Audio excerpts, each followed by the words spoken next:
Bagaimana mungkin ada 1% kurang menguasai sumber-sumber ekonomi yang sangat dominan? Itu kan sangat jauh. Yang kita inginkan adalah fairness. Kalau pemerintah ini bekerja baik ya, kalau baik Pak Jokowi baik, tidak usah takut dengan kritikan. Tapi menurut Kang Ujang memang Pak Jokowi takut nih.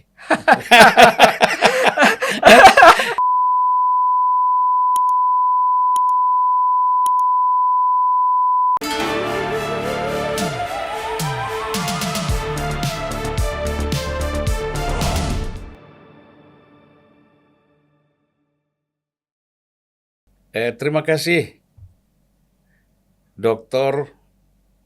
Ujang Komarudin. Sekarang ini punya lembaga survei ya, Indonesia Political Review. Mengambil S3 dari Universitas Indonesia ya. Kemudian di depan saya juga ada Dr. TB Masa. Kalau Kang Ujang ini asalnya dari Subang, Jawa Barat. Kalau Dr. TB Masa ini asalnya dari Aceh. Teguh Banta Masa. Ya. Sekarang ngajar di Universitas Sekolah Pascasarjana. Sekolah Pascasarjana Universitas Nasional, kemudian juga mengambil S3 di Malaysia. Universiti Kebangsaan Malaysia. University Kebangsaan Malaysia. Wah, ini luar biasa nih. Saya berhadapan dengan dua doktor ini kikuk banget nih. Ya kan? Kedua-duanya ahli tentang demokrasi. Nah, bagaimana Kang Ujang melihat soal kualitas demokrasi kita saat ini, Kang? Pertama, kalau kita bicara demokrasi, saya mengalami sendiri, Bang. Ini cerita yang menarik lah ya. Dalam 6 tahun terakhir saya jadi pengamat lah, sebagai dosen gitu ya. Banyak mengalami perkembangan demokrasi yang tidak menyenangkan. Bukan berkembang, tapi malah setback ke belakang, kalau saya boleh katakan. Saya kasih contoh, misalkan banyak aktivis yang datang ke rumah saya, Bang. Ya mungkin karena saya masih muda ya. Saya lahir 81, Bang. Jadi saya juga ini presiden milenial Indonesia, Bang. Jadi selain tadi direktur eksekutif Indonesia Political Review, saya presiden milenial Indonesia. Jadi banyak mahasiswa aktivis habis ditangkap itu datang ke rumah. Misalkan waktu Hari Buruh 1 Mei, mereka datang ke rumah bahwa lapor gitu ya. Selain mereka ingin wawancara skripsi juga lapor, Bang. Kadang-kadang, Kang katanya, saya habis ditangkap oleh aparat. Kenapa? Habis demo Hari Buruh. Saya nggak boleh katanya mahasiswa demo di Hari Buruh. Kata pihak aparatnya katanya bahwa ini apa kepentingannya mahasiswa katanya. Biar saja buruh yang demo, bayangkan. Mestinya kan tidak seperti itu gitu. Poin pertama. Yang kedua, saya mengalami juga bahwa banyak orang yang takut mengkritik. Termasuk mohon maaf Bang TB ya. Akademisi itu, forum rektor, semua akademisi hebat misalkan di Republik ini jarang yang berani yang lalu yang menolak Jokowi 3 periode. Bisa dicek. Saya mohon maaf salah satunya yang lantang menyuarakan menolak Pak Jokowi 3 periode itu. Bisa dicek di jejak digital termasuk di televisi, Bang. Bahkan saya disebut oleh Pak Jazilul Fawait, Wakil Ketua MPR, beliau Waketum PKB juga mengatakan bahwa Kang Ujang ini juru bicara anti 3 periode katanya karena saking kencangnya bersuara menolak Jokowi 3 periode, dan itu saya sampaikan di forum praksi PKB MPR. Saya kencang dan keras menolak itu. Dan di saat yang sama ini Bang cerita, teman-teman intelektual dari Makassar, dari mana-mana menelpon saya. Kang, sebenarnya Kang ini menyuarakan kami katanya. Kami takut. Kami ngeri karena kami ASN gitu ya. Takut juga kami dibredel dan lain sebagainya. Jadi itu pun indikasi bahwa banyak intelektual, banyak akademisi yang tidak punya nyali untuk bisa membangun demokrasi yang sehat. Kita tahu bahwa mohon maaf Jokowi 3 periode bagi saya melanggar konstitusi ya kan. Jadi bagi saya ya komitmen saya menjadi pengamat, menjadi dosen, menjadi akademisi untuk menjaga demokrasi. Yang ketiga, dulu itu kan ada Bang, mural-mural itu loh. Mural-mural. Banyak masyarakat yang mengkritik melalui lukisan-lukisan mural itu, tulisan-tulisan di dinding ya, di tembok, di mana Tuhan kami lapar, Tuhan aku lapar. Bahkan ada yang melukis seperti foto Pak Presiden seperti loh ya, mirip. Padahal belum tentu Presiden juga, belum tentu Pak Jokowi juga bukan. Waktu itu aparat mencari gitu loh, ya tanda petik ingin mengintimidasi pembuat mural-mural itu. Dan saya katakan ke teman-teman media, saya sebutkan ya ke Detikcom, di semua TV, bahwa itu adalah kritik sosial terhadap pemerintah, terhadap Pak Presiden. Tidak perlu ditakut-takuti, tidak perlu ditangkap. Akhirnya apa? Habis saya memberikan pernyataan itu di media, nggak jadi itu aparat-aparat menekan. Artinya kan ada di situ intimidasi, tekanan terhadap masyarakat yang mengkritik pemerintah. Nah ini bagi saya, ini indikasi-indikasi 3 aja menurut pengalaman saya ya. Banyak lagi indikasi lain ya. Menandakan bahwa demokrasi kita tidak sedang baik-baik saja. Apakah banyak juga hasil riset-riset dari luar negeri dan dalam negeri yang mengatakan itu. Demokrasi kita indeksnya turun. Berarti tindakan represifnya masih jalan ya? Masih jalan. Nah, saya teringat nih Bang, demo 11 April yang lalu. Demo 11 April itu gerakan mahasiswa yang di situ dipecah juga, tetapi besar, dan itu intinya apa? Menurunkan harga sembako dan tolak Jokowi 3 periode. Ini cerita aja nih Bang. Saya masuk, salah satu nama saya adalah di paling atas mentor demo bidang politik, bayangkan. Saya dimasukkan, mohon maaf oleh siapa nggak tahu. Apakah dari intelijen, saya nggak ngerti ya. Pokoknya apakah ada orang yang iseng. Saya masuk, nama saya paling ujung, dan di bawahnya itu tokoh-tokoh yang pernah ditangkap ketika demonstrasi Omnibus Law. Jumhur Hidayat, ya terlalu juga Sanggahan dan Nainggolan. Di situ aja nama juga Ubaidah Badrun yang melaporkan anaknya Jokowi ke KPK gitu. Jadi saya bilang saya paling atas. Saya bilang saya ditarget apa ini? Saya bilang kira-kira begitu. Akhirnya apa?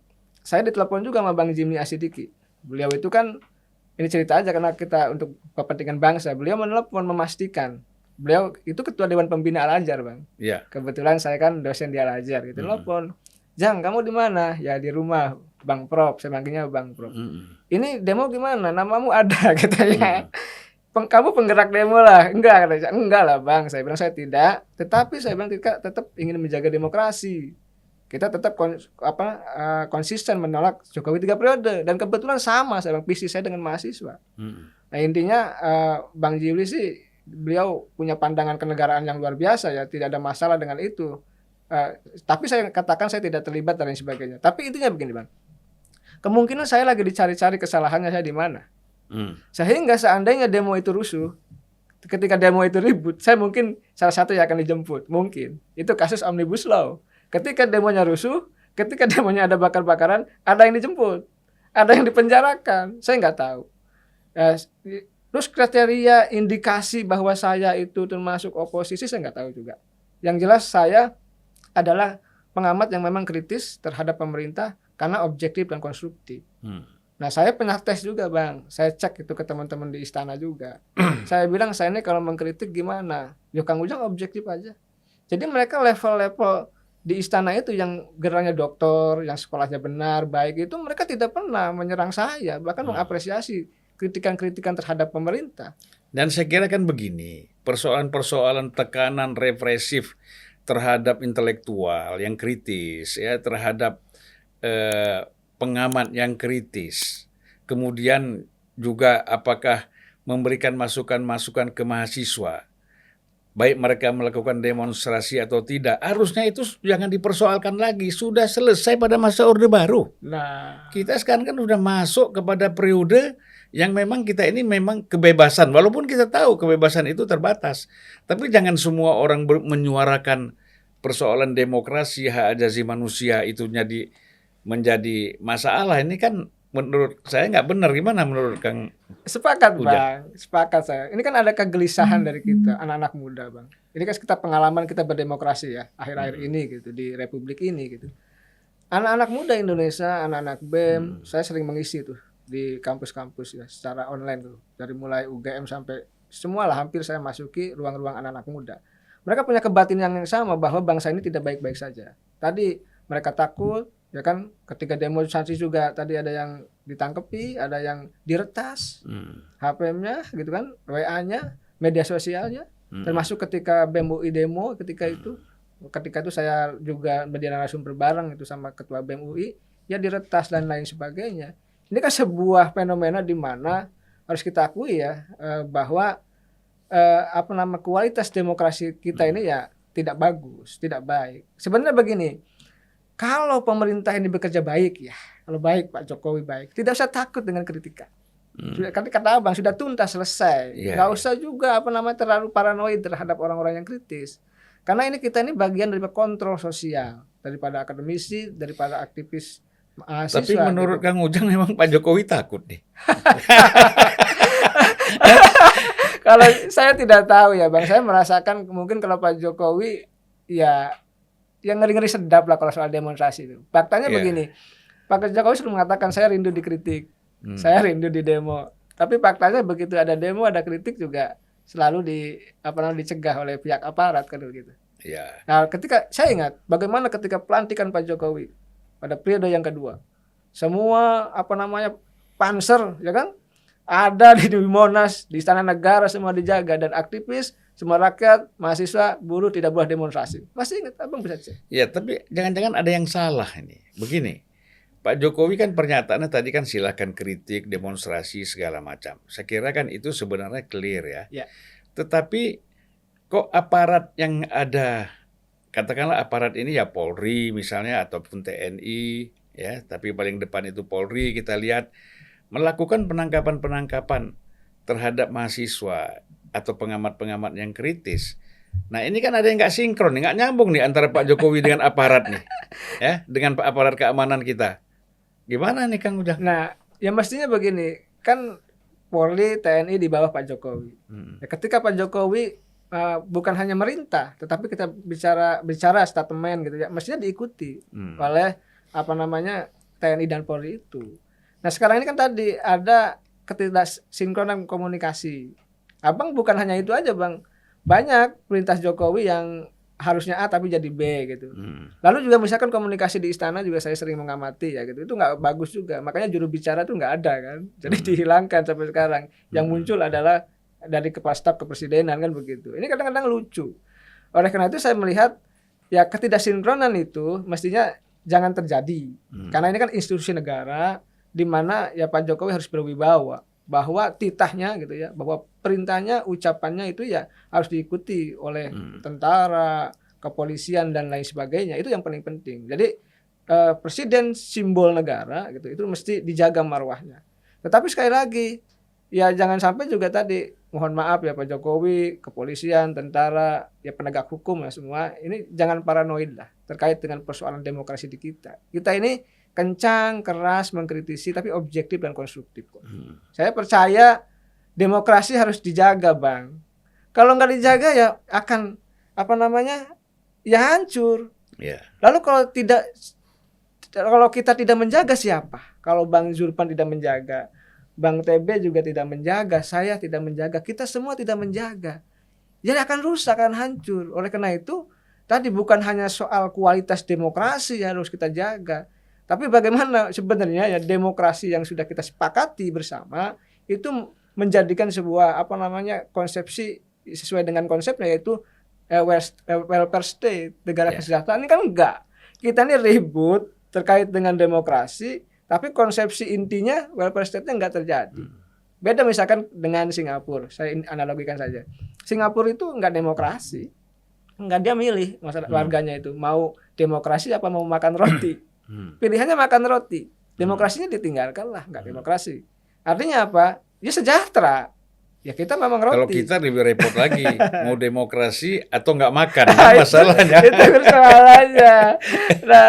Nah itu menarik. Nah akhirnya kita ini pilihan-pilihan memang demokrasi harus kita jaga pilihan terbaik di antara sistem yang ada di dunia ini. Belum ada yang terbaik. Cuma kalau saya meminjam istilah beliau, Bang TB ini, demokrasi kita ini masih di atas kertas katanya, nggak implementatif gitu loh, nggak betul-betul terrealisasi di lapangan. Tadi Pak Jokowinya senang dikritik, senang di demo, tapi fakta di lapangannya aparat ya kan menindak yang demo, sehingga masyarakat takut. Nah saya ingin memberikan ini Bang, secercah harapan sebenarnya. Saya ini modalnya modal nekat Pak, modal keberanian, karena saya anggap saya harus berbuat untuk bangsa.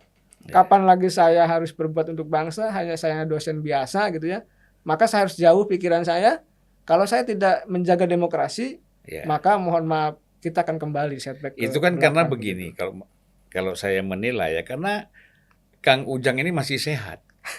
Maka pikirannya seperti itu. Kalau diam saja itu kan udah nggak sehat. Iya kan? Saya ingin kembali sedikit Ya, ini. Bang, boleh.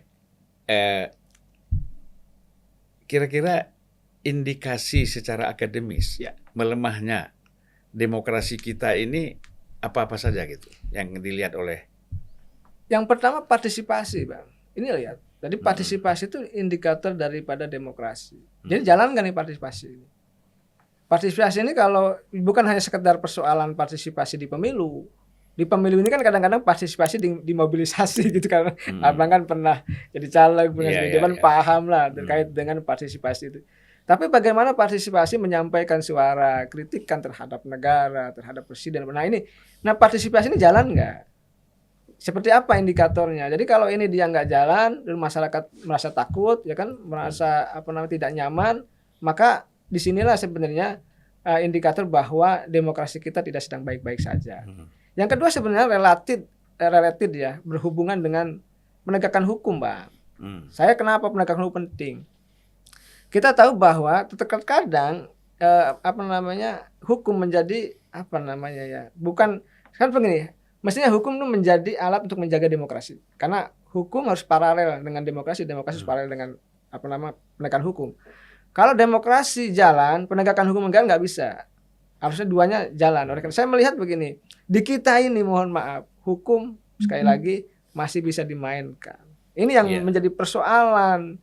Ini yang kita sulit. Akhirnya demokrasinya nggak pernah jalan gitu loh, nggak pernah tumbuh, nggak pernah bergerak. Akhirnya tadi bukannya kita beringin maju ya, lalu sehat bermartabat, tapi kita tadi turun ke belakang. Ini yang menjadi persoalan. Jadi indikator penegakan hukum ini penting. Nah saya ingin katakan lagi indikator lainnya apa? Ya sebenarnya ini Bang, pendidikan masyarakat juga penting. Jadi kalau saya menyimpulkan bahwa orang yang paling lemah adalah di dalam kepemimpinan suatu pemerintahan ketika dia takut menjalankan sistem ini secara demokratis. Itu orang paling lemah. Kalau orang kuat, maka dia beri kebebasan kepada orang, silahkan jalan sesuai dengan aturan yang sudah ada, ya. Saya kira antara hukum dengan politik tadi. Gitu Kang Ujang. Saya boleh ya, saya ke Dr. Masa dulu. Terima kasih, menarik sekali nih. Dr. Masa, Dr. TB Masa, kita kan terus terang aja sebagian masyarakat ini sudah yakin bahwa demokrasi kita ini sudah dikendalikan oleh oligarki ya. Bagaimana Pak TB Masa melihat ini? Ya, ini satu pertanyaan yang sangat mendasar. Mengapa? Jangan lupa, perkembangan demokrasi itu harus lihat pada sejarah. Apa yang saya katakan bahwa kita ini ada satu warisan struktur sosial ekonomi politik yang itu belum berubah dan memberikan dukungan pada bangunan demokrasi. Jadi sebagaimana yang terjadi pada era kolonial, hanya segelintir orang. Dia menguasai kekuasaan, juga menguasai sumber-sumber ekonomi. Dan kalau kita lihat, itu kan belum berubah. Nah, ini ada hubungannya dengan soal demokrasi dan kualitas demokrasi. Kalau kita kembali kepada teori demokrasi, sebenarnya sangat hebat ya perkembangannya. Dan untuk kita, Indonesia, yang memiliki modal demokrasi yang sangat kuat, baik dari segi gagasan, juga dari segi konsepsi, itu luar biasa. Misalnya kita lihat konstitusi ya, ketika terjadi perdebatan antara founding fathers, itu singkat cerita kita menemukan satu titik persamaan, dan itu mahal sekali harganya. Nah itulah saya anggap sebagai modal politik kita untuk membangun sistem demokrasi ini. Nah, sebagaimana kita ketahui kan demokrasi kita ini kan baru berjalan 20 tahun setelah Indonesia merdeka. Padahal pengalaman Amerika itu berabad-abad. Tetapi sebenarnya komparasi ini, karena kita sudah berada pada sejarah ya, di mana kita sudah melihat pengalaman empiris di beberapa negara, sebenarnya transformasi ini kita bisa percepat dan bisa kita matangkan, dan kita tidak akan mengulangi kelemahan pada negara yang capaian demokrasinya terlalu lama. Itu yang saya bilang. Jadi itu. Kemudian yang kedua, kita punya modal sosial yang sangat kuat. Jadi pluralisme di Indonesia itu sangat luar biasa. Saya kira negara yang paling plural. Tetapi mereka bisa mencapai satu konsensus, menemukan ya, baik secara tadi sudah saya katakan, yang lebih penting lagi adalah ideologi. Pancasila itu sebagai konsensus ya, di mana itu mempertemukan baik secara etnis, suku, daerah dan sebagainya. Nah, jadi ada prosesi demokrasi yang dikukuhkan oleh beberapa ahli, itu ada 24 variabel besar. Walaupun nanti variabel ini bisa kita turunkan lagi. Apa? Homogenitas itu bisa mendukung, tapi juga bisa melemahkan. Heterogenitas itu bisa mendukung, tetapi bisa melemahkan. Nah, Indonesia, pluralisme Indonesia itu justru mendukung.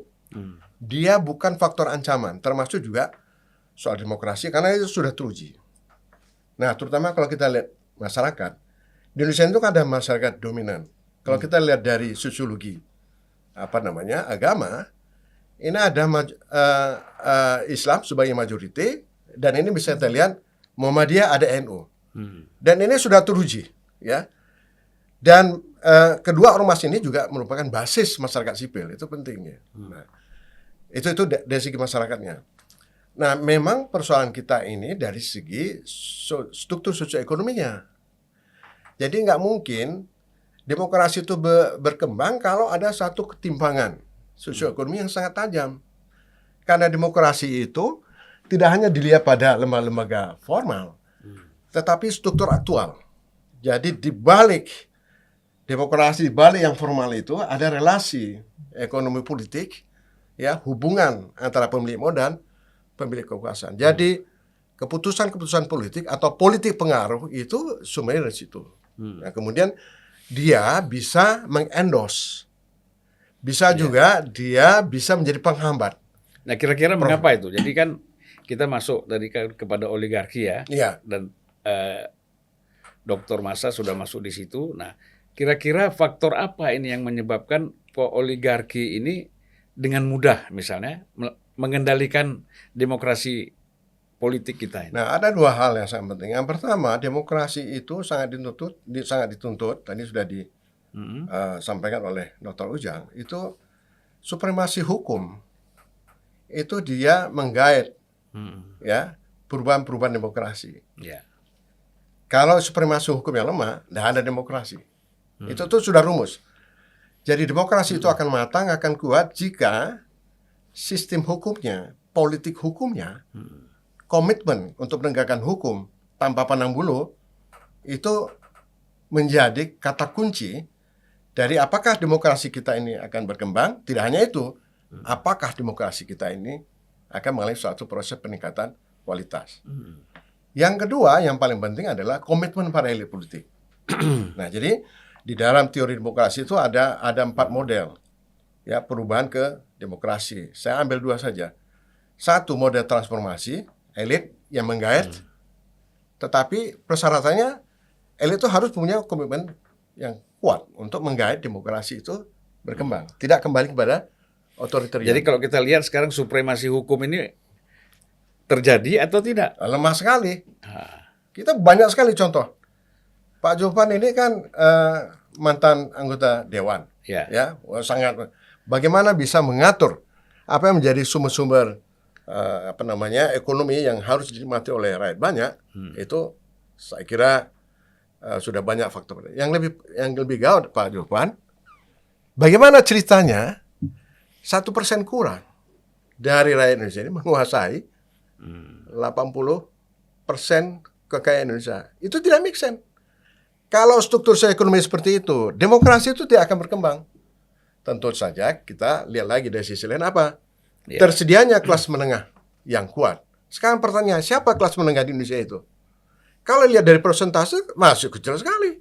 Itu artinya apa? Sekarang nggak ada kelas menengah, kelas ke tengah. kelas karena itu untuk mengamankan kepentingan Iya, politik itu. kan. Jadi itu. hilang kelas menengahnya. Jadi ada beberapa parameter yang bisa kita lihat. Nah, yang menarik ini ya, tema hari ini ya, adalah memperbincangkan soal kualitas demokrasi. Ini memang sudah waktunya.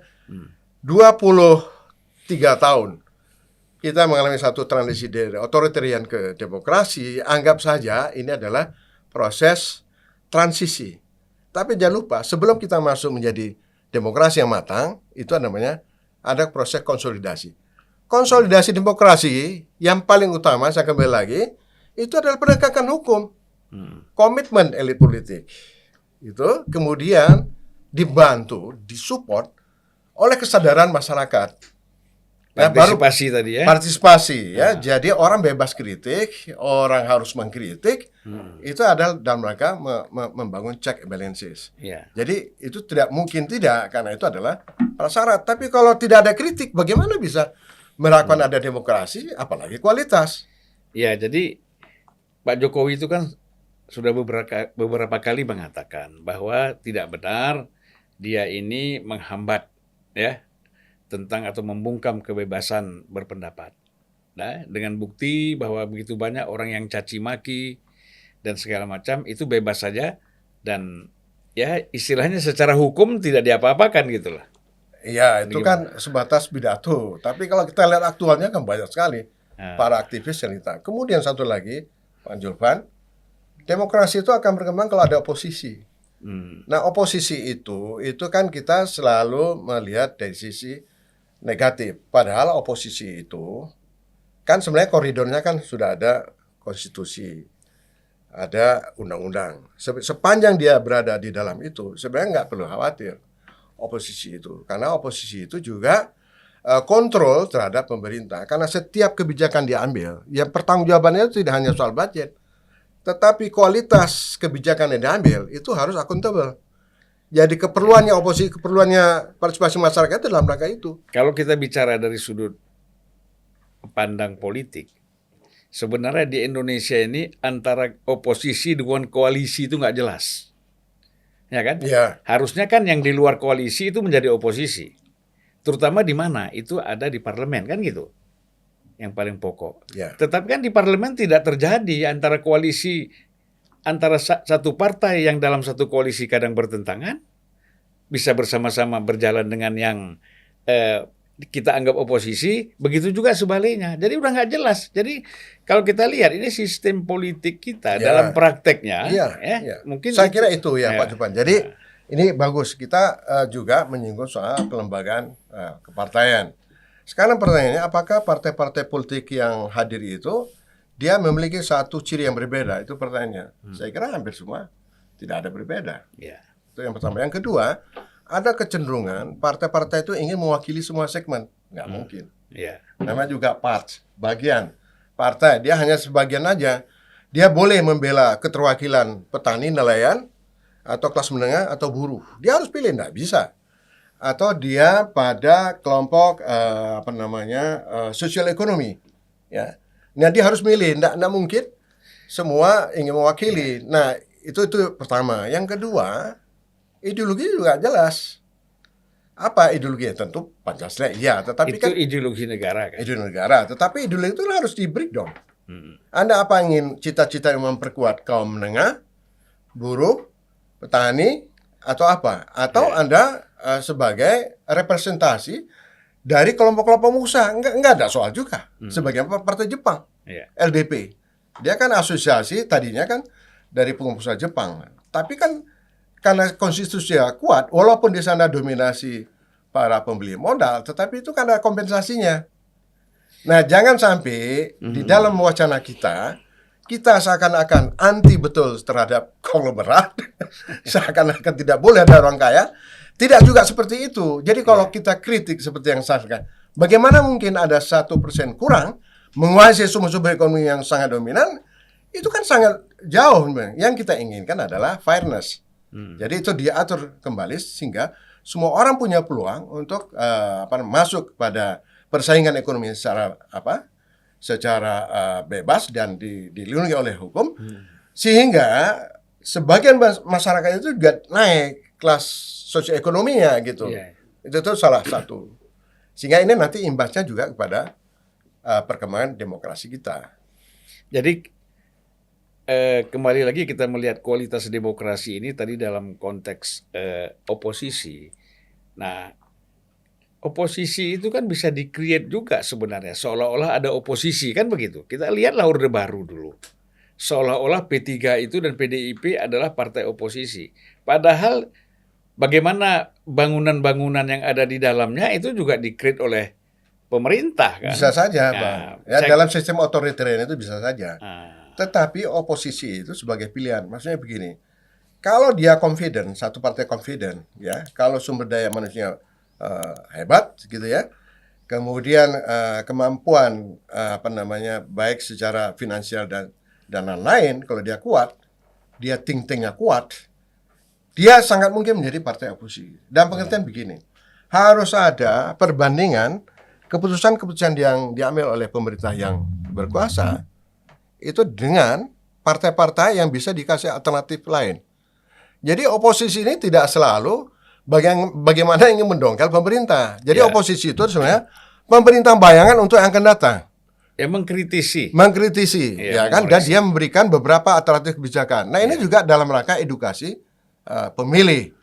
Jadi kalau sejak awal selama 5 tahun dia bisa ya menunjukkan bahwa banyak kebijakan-kebijakan yang sebenarnya banyak alternatif lain termasuk BBM misalnya, contoh, kenapa tidak? Gitu ya, dia akan menjadi satu partai yang akan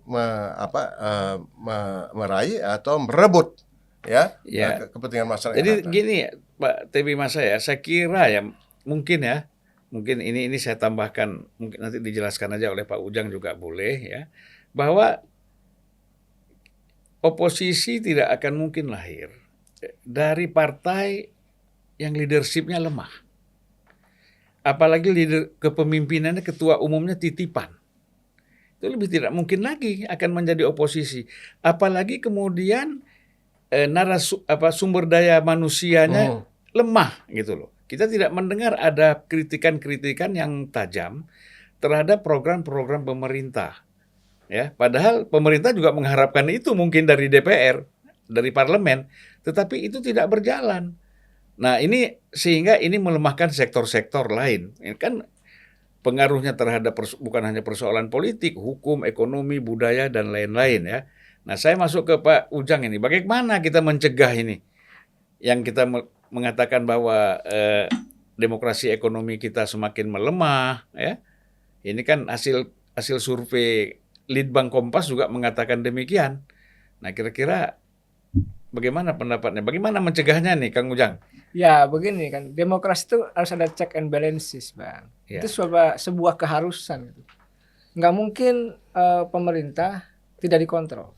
Tidak mungkin pemerintah tidak diawasi. Ini saya punya cerita. Sebenarnya di zaman yang lalu, periode Jokowi pertama itu ini kita bicara soal orang yang kritis terhadap Jokowi. Ada dua sebenarnya di parlemen itu, ada Fadlizon dengan Fahri. Dan sebenarnya saya dapat bocoran Pak Jokowi. Tapi katanya sering ngopi sama presiden. Ya, tapi dia ada yang senangnya, ada yang tidak. Fadli ini dengar-dengar tidak terlalu disukai karena selalu ada bicara masalah pribadi gitu. Misalkan bahkan fisik, ada fisik istilahnya. Nah, kalau Fahri ini katanya disenangi oleh Pak Jokowi. Sehingga ketika periode yang sekarang Fahri tidak ada, kehilangan seorang kritikus katanya. Ini menteri yang bilang ke saya, Pak. Jadi Pak Menteri bilang Pak Jokowi kehilangan anggota parlemen gitu yang memang kritis, yang memang tidak personal gitu loh, tapi kebijakan. Tapi Kang Ujang bukan ikut Partai Gelora kan? Enggak. Sama sekali saya tidak berpartai, Bang. Saya non partisan. Saya karena kan Fahri itu pimpinan Partai Gelora. Saya menjaga komitmen tadi, saya jadi akademisi, pengamat menjaga demokrasi. Kembali kepada pertanyaan Abang. Check and balances sebagai sebuah keniscayaan. Jadi kalau parlemennya tidak bisa jadi oposan gitu ya, tidak bisa mengawasi dengan baik, maka sebenarnya jalur oposisi itu akan kembali ke rakyat. Makanya yang berteriak siapa? Bang TB. Yang berteriak siapa? Ya mohon maaf saya, akademisi. Yang berteriak siapa? Mahasiswa. Yang berteriak siapa? Buruh. Kan itu yang terjadi hari ini. Dan memang tadi kita ini campur-campur kata Bang Zulfan, posisinya nggak jelas. Misalkan PKS dan Demokrat beroposisi katakan seperti itu. Loh, mereka itu menerima jabatan wakil ketua MPR kok. Ketika ada penambahan kan, wakil ketua MPR gimana? Mestinya kalau dia oposisi sejati tidak terima tuh, tidak ambil itu. Nah, oleh karena itu saya melihat ya ke depan sebenarnya konstruksi koalisinya harus dibangun, Bang. Kan begini. Partai oposisi dengan katakanlah partai koalisi dengan pemerintah itu bejana yang berbeda. Nih, kenapa berbeda? Kalau pemerintahnya kerjanya baik, maka oposisi ini akan lemah dari sendirinya. Rakyat akan mendukung pemerintah. Tetapi sebaliknya, kalau pemerintahnya itu tidak bagus, nih mohon maaf ya, pasti yang akan naik nih oposisi.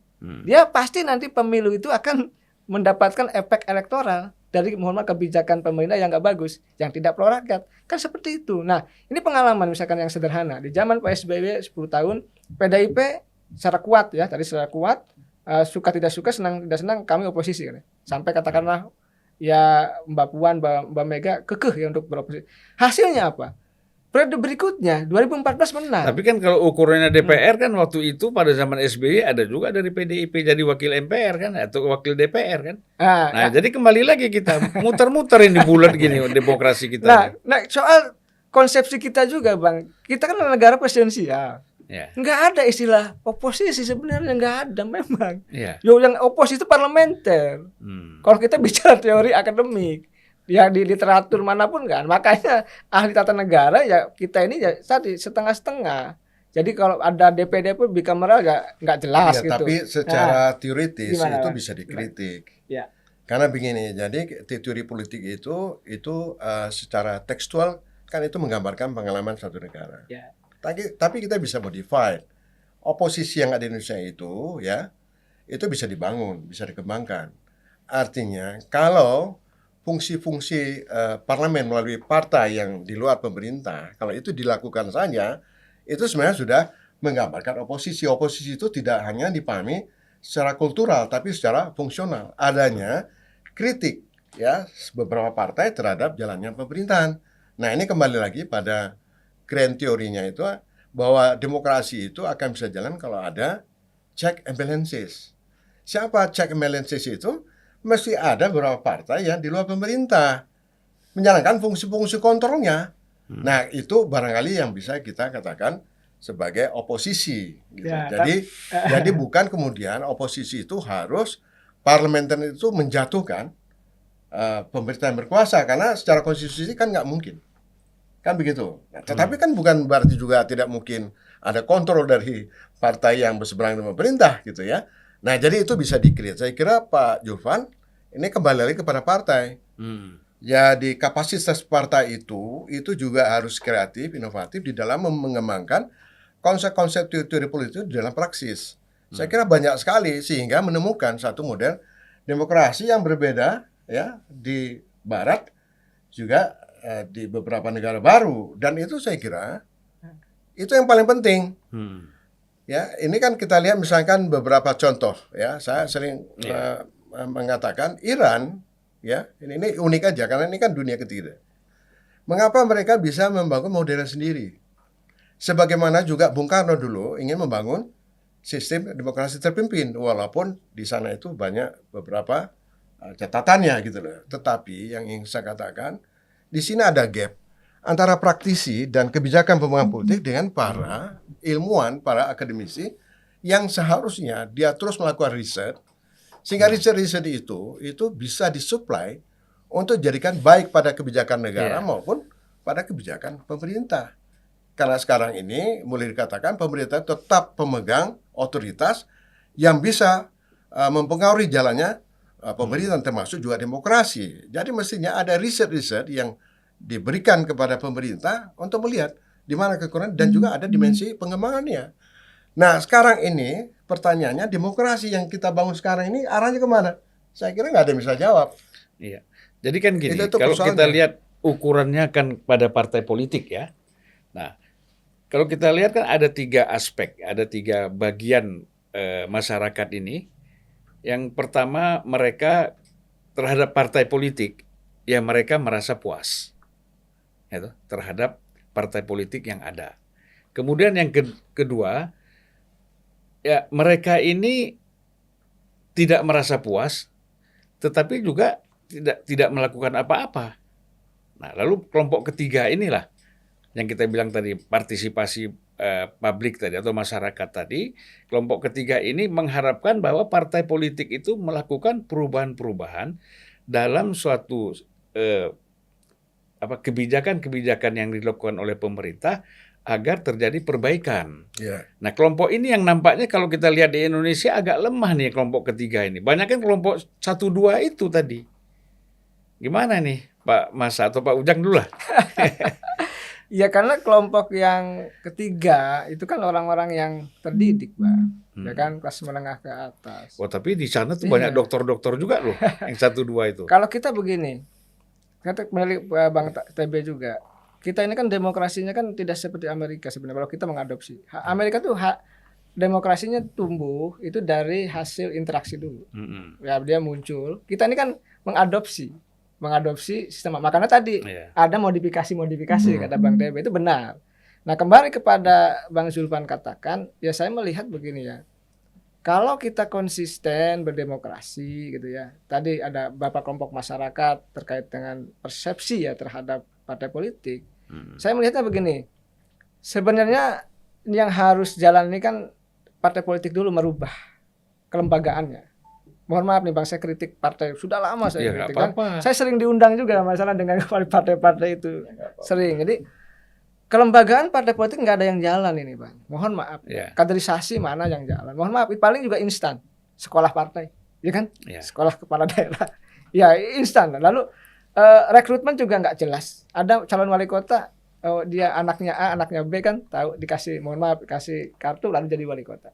Menantunya juga sama. Nah, yang ketiga saya lihat demokrasi internal. Hampir juga nggak ada demokrasi internal di partai politik. Kalaupun ada yang kamuflase aja. Jadi kalau kita bicara kelembagaan partai politik, dan itu saya tuliskan juga di salah satu proceeding di LIPI itu, saya bilang sulit kita membangun kelembagaan partai politik yang baik. Nah, ketika kita tadi orang-orang di partai politik sendiri tidak mau berubah. Nah gini, kenapa ini penting? Kan sekarang begini Bang, tidak ada jabatan di Republik ini katakanlah ya, yang tidak ditentukan melalui partai politik sih. Mana sih yang enggak, katakanlah. Mohon maaf, mau jadi jenderal polisi, mau jadi jenderal TNI, itu kan pasti lari ke tokoh partai politik. Mau jadi Panglima TNI, Kapolri. Iya, semua partai politik. Mau jadi Jampitsus. Saya lihat waktu Hakim itu. Hakim Agung. Duta besar. Saya lihat ada CP-nya ada di ketua fraksi. CP-nya ada di politisi. Oleh karena itu, nah ini kan kawas candra di muka kepemimpinan bangsa partai politik. Jadi dari hulu ke hilir harus baik.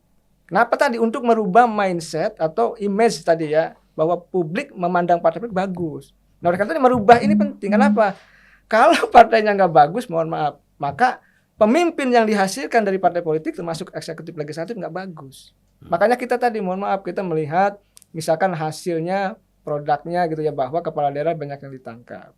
Ini kan karena memang mohon maaf, partai politik memberikan ruang bukan pada merit system, tapi spoil system ini. Sistemnya sistem tidak berdasarkan prestasi. Karena saya tahu demokrasi ini biayanya mahal. Saya pernah jadi ketua tim sukses juga Bang, walaupun Abang pernah jadi anggota DPR lebih paham. Saya pernah jadi tim sukses, bagaimana biayanya luar biasa besar. Bagaimana, mohon maaf ya, saya tidak menuduh siapa-siapa, money politik juga begitu masif gitu ya. Saya tahu persis. Lalu bagaimana kita ingin menjadikan demokrasi ini sehat kalau seperti itu? Makanya pandangan publik, pandangan masyarakat terhadap partai politik ya itu selalu tidak pernah berubah, selalu tidak pernah baik, kira-kira seperti itu. Nah, karena itu catatannya kalau kita ingin membangun bangsa, membangun demokrasi tadi Bang, jadi harus melahirkan tokoh-tokoh yang negarawan di partai politik ini Bang. Ini saya catatan nih, kalau boleh katakan ya Bang. Saya punya konsepsi sederhana untuk anak-anak bangsa di Indonesia Bang. Saya selalu sampaikan di berbagai macam forum ya. Saya bilang begini, derajat tertinggi dari seorang politisi itu seorang negarawan Bang. Abang, maka di partai politik kan politisi itu negarawan. Bang TB juga di partai politik, Abang juga ya kan, walaupun sekarang tidak aktif ya, tapi nah dia memiliki derajat tertinggi, maka dia negarawan. Nah sekarang ini masa yang lain masyarakat masa tidak bisa jadi negarawan kan? Oleh karena itu saya punya konsepsi 2 catatan. Saya berikan kepada teman-teman di seluruh Indonesia. Saya bilang, pertama, jika mereka atau kita ya selalu mengesampingkan kepentingan pribadi dan mengutamakan kepentingan masyarakat, bangsa dan negara, itu bisa disebut negarawan. Catatan pertama. Yang kedua, jika kita semua anak bangsa Indonesia, Bang Zulpan, Bang TB Masa, bahwa ucapan kita, ya, ide dan gagasan kita termasuk tindakan kita, kepentingannya juga sama untuk kepentingan masyarakat, bangsa dan negara, maka itu juga disebut sebagai seorang negarawan. Nah, kalau ini bergerak nih, kita semua partai politiknya bergerak, memang dia kalau punya derajat tinggi sebagai seorang negarawan, masyarakat lain juga di luar partai politik bergerak seperti saya gitu, semua dosen ingin menjadi seorang negarawan, maka bangsa ini bisa berubah kok. Memang tidak sesederhana itu, tapi gerakan ini harus kita bangun, Bang. Melalui podcast Abang ini saya titip membangun sebuah gerakan juga, kenegarawanan. Kang Ujang, perubahan itu kan perlu pemimpin. Siapa? Kalau kita ini kan terlalu banyak pemimpin, jadi rakyat juga bingung mau ikut yang mana. Ya kan? Nanti pada di ujung-ujungnya begitu kumpul pemimpin ini ribut sendiri. Oleh karena itu perubahan itu tidak akan pernah terjadi. Masing-masing ego dari orang-orang yang merasa ingin memimpin inilah yang sebenarnya merusak cita-cita perbaikan dan perubahan ke depan, saat ini dan ke depan. Nah, sekarang kan kita lihat bahwa partai kita ini kan biayanya terlalu tinggi. Nah, mungkinkah ini juga yang menyebabkan demokrasi kita ini tidak bisa berkembang, ya, sehingga masing-masing partai ini disibukkan oleh persoalan tadi. Ketika menjelang pemilu ini apalagi, ya, di samping memerlukan anggaran yang begitu besar, dana yang begitu besar, juga bicara soal money politik keluar, bukan money politik ke dalam. Jadi partai itu harus menggunakan uang juga bagaimana untuk mendapat suara pemilih yang besar, ya kan? Kemudian ada tugas-tugas untuk memenangkan calon presiden tertentu yang dia dukung, ya, calon presiden yang dia dukung itu perlu biaya semua. Nah, ini bagaimana kita mengatasi ini? Ya, ini kan Pak begini. Masa. 20 tahun memang tradisi partai kita kan belum bisa diharapkan sebagai partai yang mandiri, ya. Nah, ini ada masalah. Yang pertama, biaya politik bisa murah jika partai itu betul-betul merepresentasikan aspirasi rakyat. Juga termasuk tokoh-tokoh yang direkrut. Kalau tokoh-tokoh yang direkrut dia merupakan tokoh-tokoh masyarakat, dia berada di akar rumput, itu kan partai nggak perlu atau kandidat nggak perlu merogoh koceknya untuk membayar itu. Nah, saya kira saya tertarik apa yang dilakukan oleh Nasdem misalnya. Jadi penempatan untuk pejabat publik itu dia melalui survei. Jadi berapa elektabilitasnya, kan begitu. Nah, ini sebenarnya itu juga bisa digunakan untuk kontrol apakah kader ini betul-betul mengakar. Yang kedua, dilihat dari basis sosioekonominya. Artinya sebagian anggota-anggota yang direkrut itu secara sosioekonomi mereka sudah mapan. Ya, tidak terlalu mapan, tetapi dia nyaman. Jadi untuk berkarir di politik itu dia nyaman itu. Atau bisa juga nanti partai bisa mendukung dari basis sosioekonominya gitu. Misalnya tokoh-tokoh asosiasi petani, ya, yang hebat itu, yang malah melintang di lapangan itu kan banyak, ya kan? Atau para kelompok UKM yang tangguh-tangguh itu kan banyak juga. Atau para cendekiawan, orang-orang kampus yang selalu menyuarakan kepentingan rakyat, itu kan jadi sumber rekrutmen partai gitu ya. Nah, kemudian yang ketiga. Tapi begini, saya sudah berapa kali, ya, kalau saya kunjungin daerah, saya datang ke kampus-kampus di provinsi-provinsi, ya, saya mengajak kawan-kawan apakah dosen, pengamat, intelektualnya yang ada di kampus. Saya bilang orang-orang pinter yang di kampus inilah yang harusnya menjadi anggota DPR supaya parlemen kita berkualitas, ya kan?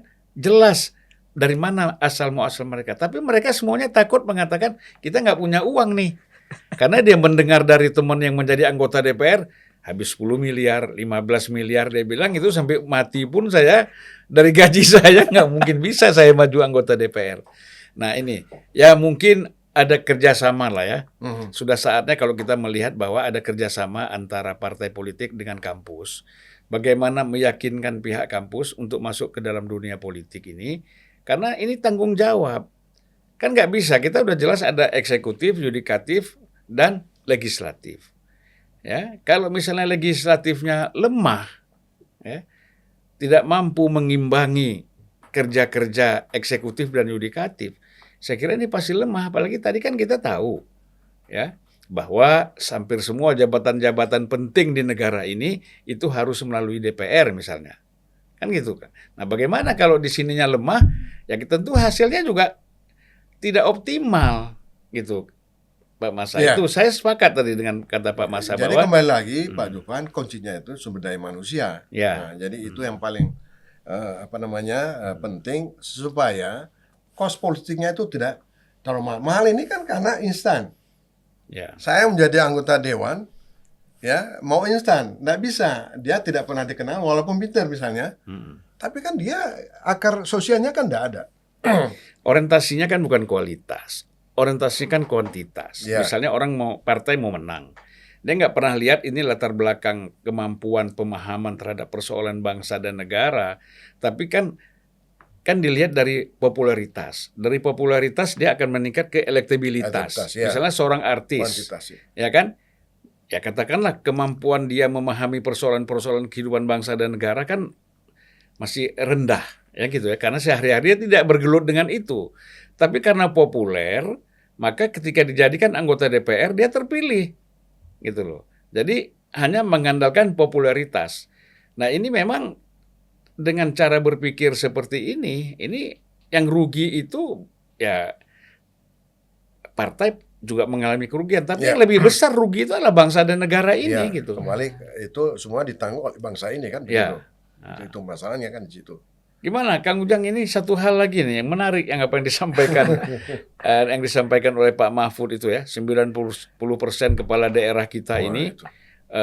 itu dibiayai cukong, oligarki, ya. Nah, bagaimana ini kita melihat konsekuensinya? Pasti ada politik balas budi Ya. di sini. Bukan hanya balas budi, Bang, sudah diizinkan. Jadi begitu kepala daerah itu nyalon, ya sudah dikapling dulu gitu APBD itu. Nanti untuk apa. Nah, saya pernah menemani senior menjadi ketua pemenangan pemilu lah di partai politik tertentu. Begitu calon kepala daerah itu datang, yang ditanya bukan konsepnya apa, visinya apa, programnya apa, gitu. Tetapi yang ditanya punya uang berapa. Kalau sudah punya uang baru kita bicara yang lain, kira-kira begitu. Makanya saya simpati kepada Partai Nasdem. Kenapa ya? Ini kita bicara objektif. Saya sudah sampaikan juga di Medcom, di Metro TV juga, bahwa tanpa mahar itu penting. Itu penting. Artinya bahkan bukan tanpa mahar aja, kadang-kadang keluar mahar dari dalam juga keluar. Membantu gitu kan Membantu. untuk. Nah, kita ini di partai yang lain, mohon maaf, itu masih tadi satu kursi di DPRD misalkan kalau di daerah itu ada 5 ya satu kursinya 5 miliar gitu. Udah 25 miliar satu kursi. Itu belum partai yang lain. Begitu tinggi. Nah, oleh karena itu begini, kalau itu terus berjalan ya, politik mahar, lalu juga money politik yang banyak. Nah, sebelum ke sini saya ingin jelaskan, Bang. Karena ada relatifnya dengan pemilu juga. Saya pernah kampanye juga kan, pernah riset juga, Bang. Saya ada temuan yang menarik. Kenapa pemimpin kita selalu hidupnya tergadaikan lah. Jadi di kepala daerah tapi tidak independen. Jadi kepala daerah ketakutan. Karena semua proyeknya sudah diambil pengusaha. Ya, mending kalau pengusahanya orang lain. Pengusahanya kadang-kadang suaminya. Kadang istrinya. Kadang anaknya. Ya kadang saudara-saudaranya kan problem. Nah, dan saya ini ya banyak juga berkenalan dengan orang-orang mereka seperti mereka gitu sampai hari ini. Nah, ada temuan yang menarik dari saya selain saya sebagai tadi ya lembaga survei ya terus akademisi dan saya juga sebagai pernah ketua tim.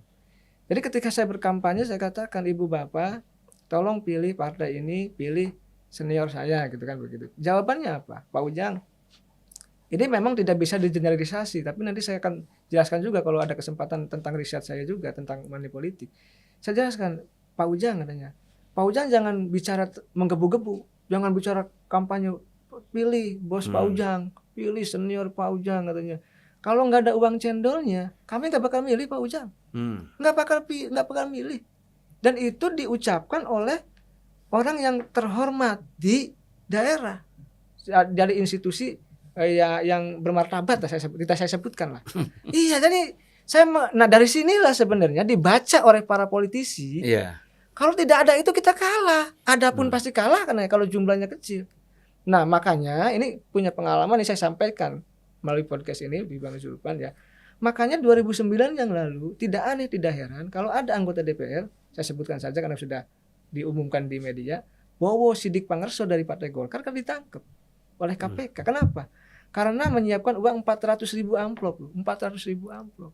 Ini belum seberapa. 2014 itu. 2019 Bang yang lalu, Bang.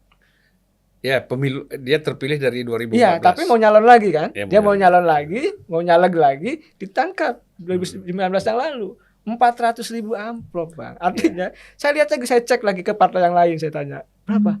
Ada yang belanja 800.000 amplop. Saya cek lagi, ada yang belanja 500.000 amplop. Dan ini benar, karena saya kan kenal dengan teman-teman senior-senior di partai. Tapi saya tidak boleh buka siapa dan lain sebagainya. Karena ini untuk pembelajaran kita semua. Lalu saya ketemu ketua umum, Bang. 3 bulan yang lalu ketemu salah satu ketua umum, diskusi gitu. Dia ingin menjadikan di dapilnya caleg-caleg itu dia bantu berapa M untuk jadi satu dapil harus jadi satu gitu ya. Dan itu kita siapkan katanya uangnya. Yang penting didukung oleh ormas tertentu lah katanya. Yang penting menang, jadi kita siapkan uang. Jadi memang kalau tadi kepala daerah yang dibutuhkan uang banyak, menjadi legislator juga luar biasa besar juga dananya. Lalu presiden apalagi.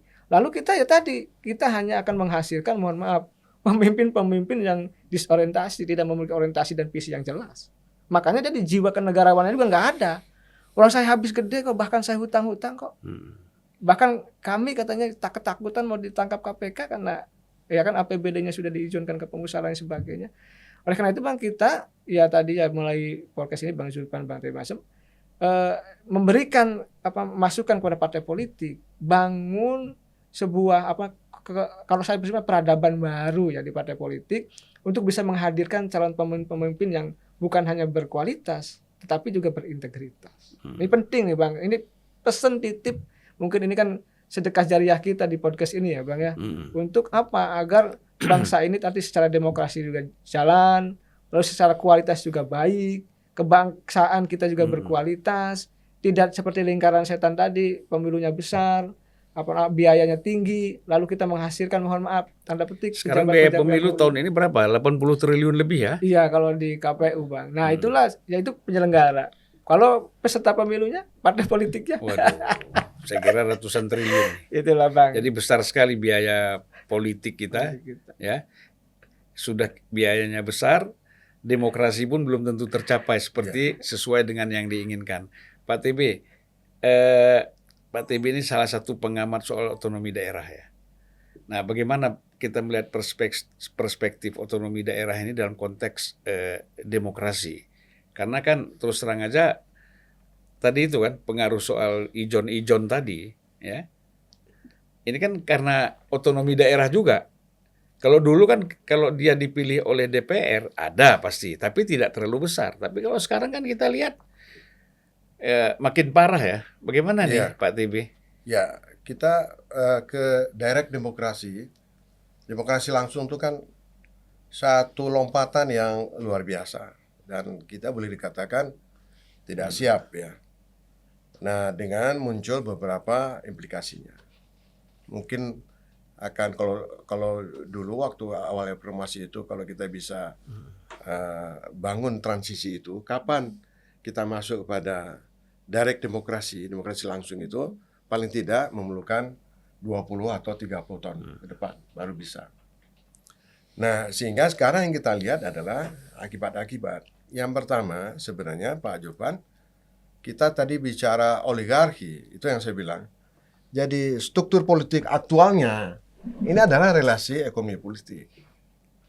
Jadi dia tidak kena mengenai dengan struktur formal. Itu bangunan formalnya.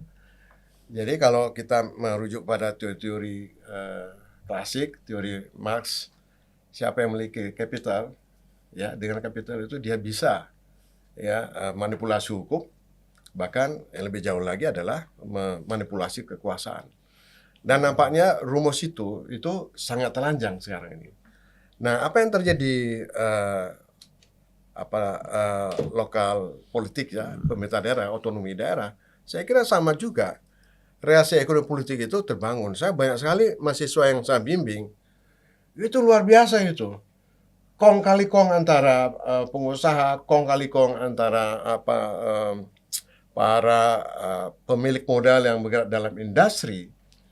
Itu tukar dengan kebijakan itu larinya pada penghancuran lingkungan, kemudian pada penghancuran sumber-sumber ekonomi rakyat. Jadi sangat luar biasa gitu. Dan bisa juga menghambat lahirnya satu undang-undang.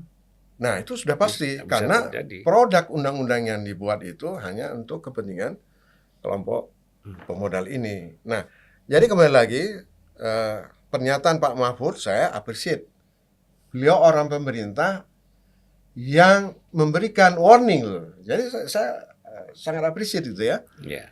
Jadi sebenarnya kita berharap sebenarnya Pak Jokowi ya dengan pernyataan Pak Mahfud itu mestinya sudah ada langkah-langkah bagaimana segera memperbaiki ya politik pemilu kepemilian kita yang akan datang di 2020 ini betul-betul ada perubahan gitu loh. Tidak berhenti pada statement itu gitu loh. Nah, jadi kembali lagi tetap Bang Julvan, supremasi hukum itu jadi kunci. Nah, saya pernah melakukan penelitian dulu waktu Atut ya. Itu luar biasa itu. Bagaimana mungkin para pendukung, para tim ses itu bagi-bagi duit itu tidak jauh dari markas polisi. Itu kan nggak masuk di akal gitu. Saya juga wawancara kepada Bawaslu-nya. Iya Pak, awal-awal reformasi otoritas Bawaslu itu kuat, tapi makin lama otoritas Bawaslu itu juga dimandulkan gitu. Jadi secara pelembagaan politik itu, pelembagaan demokrasi itu, lembaga-lembaga pelaksanaan demokrasi dari waktu ke waktu bukan dia semakin menguat sebagai indikasi dari konsolidasi demokrasi, tetapi mengalami pelemahan. Nah, jadi teori demokrasi ini, demokratisasi, kita akan masuk pada demokrasi yang berkualitas kalau kita berhasil konsolidasi demokrasi, Bang Julvan. Jadi konsolidasi demokrasi ini, peran partai itu sangat luar biasa. Peran pemerintah sangat, dan tak kalah pentingnya adalah peran masyarakat. Jadi tiga kelompok strategis ini yang bisa, apakah kita masuk ke era demokrasi yang betul-betul bukan kuasi demokrasi semu, tetapi kita akan memasuki satu era demokrasi yang betul-betul dari waktu ke waktu itu ada progresnya. Ya, semakin memperkuat. Tapi kalau kita lihat sekarang itu ada semacam dia balik lagi. Ada proses balik. Nah, itu di dalam seperti yang dibuat oleh Samuel Huntington itu ada proses balik. Demokrasi itu tidak selalu maju, tapi juga dia bisa mundur beberapa langkah ke belakang. Nah, karena kan persoalan kembali lagi tadi bahwa partai politik tidak melakukan pendidikan politik bukan hanya untuk kadernya. Sebenarnya dia kan punya tugas juga untuk membangun pemahaman politik kepada publik kan gitu, supaya mereka lebih cerdas kan itu. Nah, ini kan sangat bergantung kepada program bersama-sama antara partai politik, pemerintah dan lain-lain. Ini kan nampaknya tidak terjadi. Saya melihat apakah betul nih pandangan ini ya, misalnya masyarakat ini pertama dia menjadi apolitis karena melihat malas. Kondisi objektifnya seperti itu. Kan apolitis. Nah, dari apolitis ini kan menjadi apatis. Ya terserahlah. Ya, tadi bagi-bagi uang di kantor polisi. Nah, bahaya sekali. Kalau aparat penegak hukum pun ya menjadi apatis juga melihat kejadian-kejadian yang ada. Nah, ini saya kira kualitas bangsa kita secara demografis ini akan mengalami penurunan ya, yang paling bahaya. Oke, Pak Ujang, ini kita nggak terasa nih, udah hampir 1 jam kita bicara ini. Nah, saya ingin tanggapan sedikit aja dari Kang Ujang ini mengenai apa yang disampaikan oleh Pak SBY ya. Mungkin pasti sudah bolak-balik itu nonton videonya ya. Nah, bagaimana nih? Ya, saya melihatnya gini. Ya memang apa ya, saya tidak tahu kalau ada skenario ada 2 pasangan calon yang ujungnya akan dianggap ya pemilu akan curang, kira-kira seperti itu. Saya melihat begini.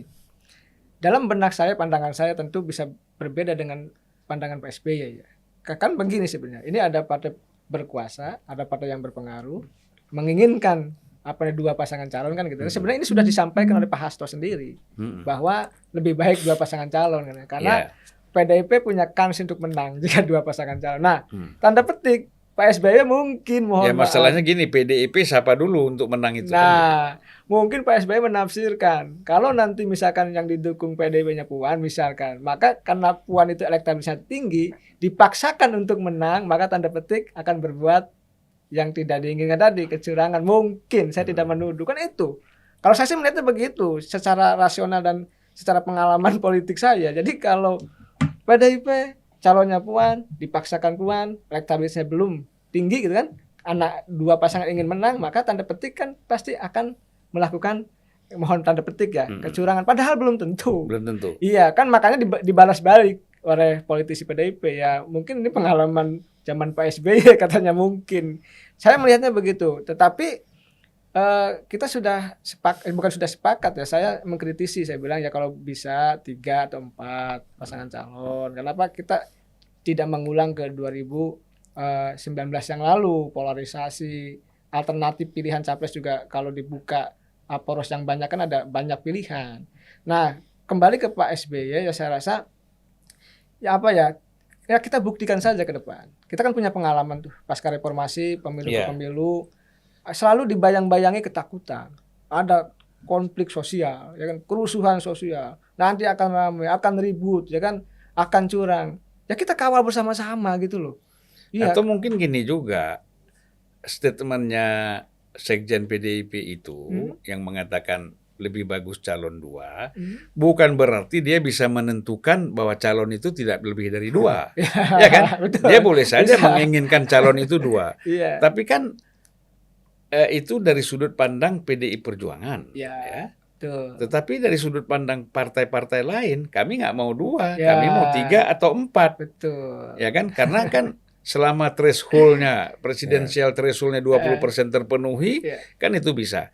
Nah, apakah misalnya partai-partai lain atau yang sudah berkolaborasi, saya tidak sebut sudah berkoalisi ya, berkolaborasi ini setuju dengan pendapatnya Sekjen PDIP, kan belum tentu juga. Boleh saya tambahkan Abang, sepakat dengan Abang, belum tentu. Karena misalkan Golkar kita pengen 3 atau 4 katanya.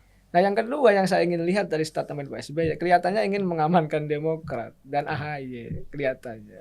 Jadi AHY itu paling tidak ingin jadi cawapres lah kira-kira gitu kan gitu. Saya melihatnya begitu. Itu bisa dibaca statement saya di banyak media gitu. Ya kenapa khawatir, kan bisa aja dengan Erlangga misalnya, atau ya dengan Anies atau dengan siapa, kan nggak usah khawatir sebenarnya. Ya kekhawatiran itu tinggi karena kalau AHY tidak jadi cawapres minimal gitu. Lalu kan tidak akan ada efek elektoral bagi Demokrat. Dan itu kan pengalaman dari 2019 yang lalu. Ketika Prabowo akan disandingkan dengan AHY tidak jadi. Ya tahu-tahu jadinya dengan Sandiaga Uno kan. Akhirnya Demokrat kan ya mohon maaf suaranya pun juga tidak terkatrol. Nah, oleh karena itu dengan pemilu yang serentak, kalau kita lihat bangunan konstruksi koalisi kan 2 Bang.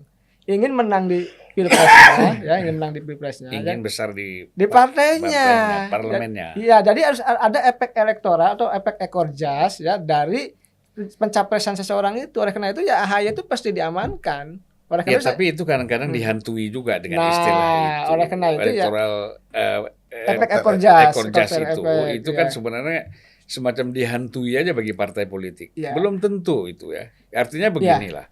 Artinya kalau saya lihat dari pengalaman Nasdem misalnya ya, banyak juga daerah sebenarnya kalau dari sudut basis masanya ya, karena dianggap sebagai pendukung Pak Jokowi ya, di beberapa daerah yang tidak suka Pak Jokowi, tapi Nasdem itu naik gitu loh.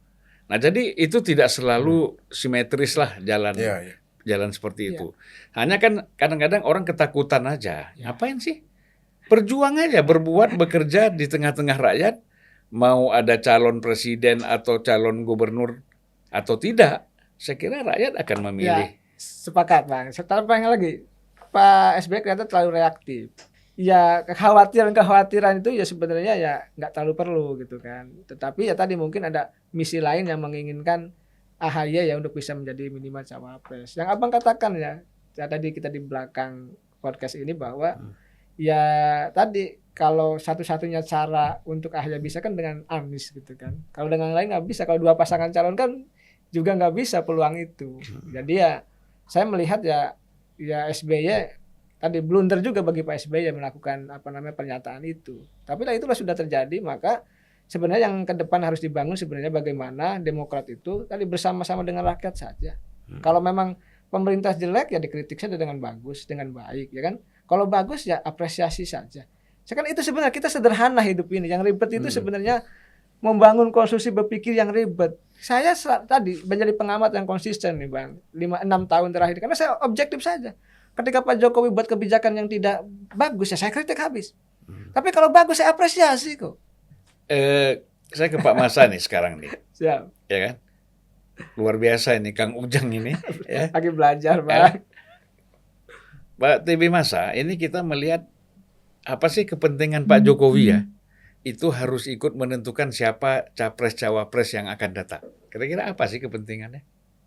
Ya, kepentingan Pak Jokowi juga harus dipertanyakan juga apakah itu murni kepentingan Pak Jokowi. Itu masalahnya. Karena percaturan politik yang paling tinggi itu adalah bagaimana memperebutkan posisi RI1. Apalagi ini ada satu kontinuitas kebijakan-kebijakan strategis atau kepentingan kelompok-kelompok strategis terhadap posisi presiden. Nah, jadi saya kira relasi kekuasaan, relasi ekonomi itu akan bermain di sana.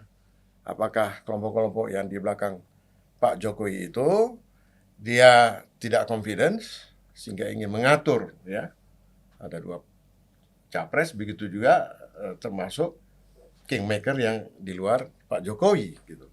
Nah, kritiknya adalah kalau saya mengatakan bahwa ini elit politik ini dia lupa, ya. Jadi tidak pernah membaca apa sebenarnya arah perubahan yang dikehendaki oleh masyarakat.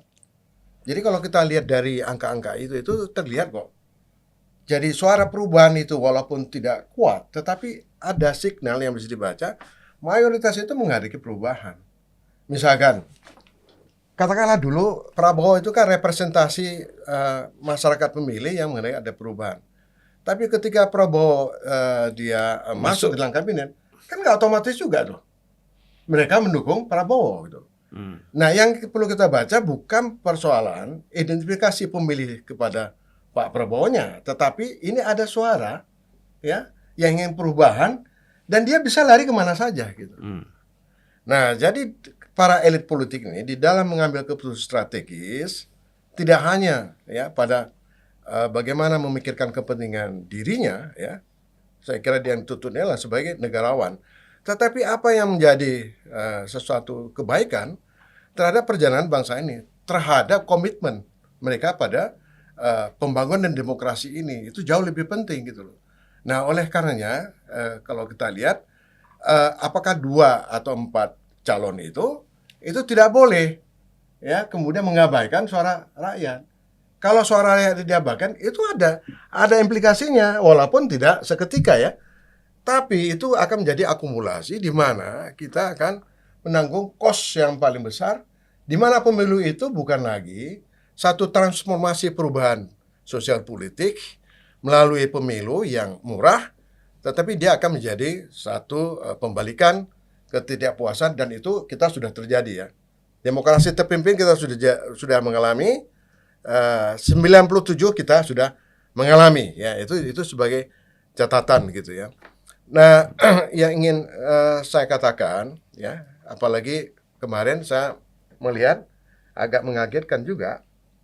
Kalau selama ini kampus banyak diam, pertemuan rektor, 30 rektor di Universitas Gadjah Mada itu, mereka sangat berharap bahwa pemilu ini adalah jalan perubahan secara damai. Nah, perubahan secara damai itu melalui pemilu, itu lebih kepada kualitas demokrasi, kualitas pemilu. Apakah pemilihan ini yang saya nyambung sedikit ini Prof, ya, bicara kualitas pemilu. Bagaimana itu bisa terjadi?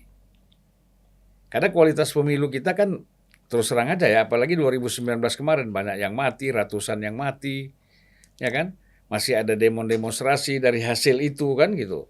Nah, jadi apa yang harus kita lakukan untuk memperbaiki kualitas demokrasi kita ini? Nah, perbaikan kualitas demokrasi itu kan dia hulu hilir.